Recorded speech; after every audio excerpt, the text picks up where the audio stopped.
A teenager from Brownstown Township is a rising wrestling champion, but it's not just about winning matches. Well, Andrew Frazier is a young man who's making waves as a folk-style wrestler. He's also sharing how the sport helped him face being bullied. Victor Williams caught up with Andrew and his support system that's been propping him up all along the way. Yeah, well, this is where that young man trains every single day, and from the looks of it on the outside, it might seem kind of gritty, but in reality, it's where champions are made. I just feel like I'm the best.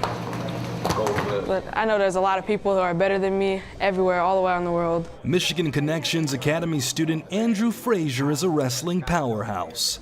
At the tender age of 13, he's won multiple championships all over the country. I won states in 2020, and then the most recent states I took third, and then at nationals in Lansing, I took first in the nationals for New Way Wrestling. The Brownstown native trains here at the House of Pain in Highland Park with the Silverback Wrestling Academy, but his motivation of becoming a wrestler was because he wasn't so big and was bullied.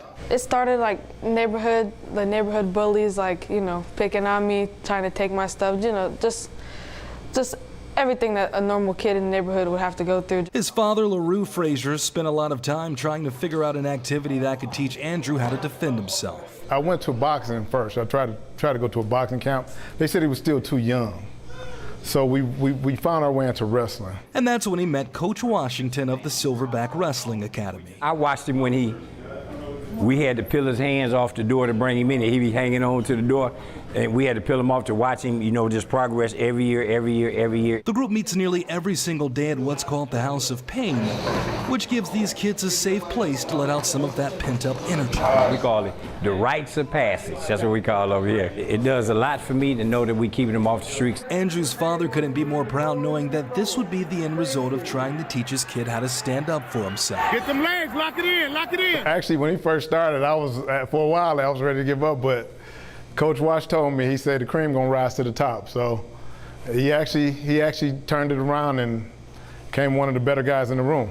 As far as what the future holds for Andrew, he's still trying to figure that out. I'm still like pondering on, I don't know really what I want to be. In the meantime, no more looking over his shoulders. Have the bullies come back at all? Never. Haven't seen them once. And we know that Andrew is going to be training for some upcoming competitions this summer, and we know he has everything needed to make it. Victor Williams, Local 4. I love it. You look at what he's found. That's great, Victor. Only the unwisest bullies pick on wrestlers. Right? I'm not sure that there's much very future true. in that. And then what's that saying? Your reaction is a choice. The way he's reacting, man, boy. It's been a great choice. Definitely learn.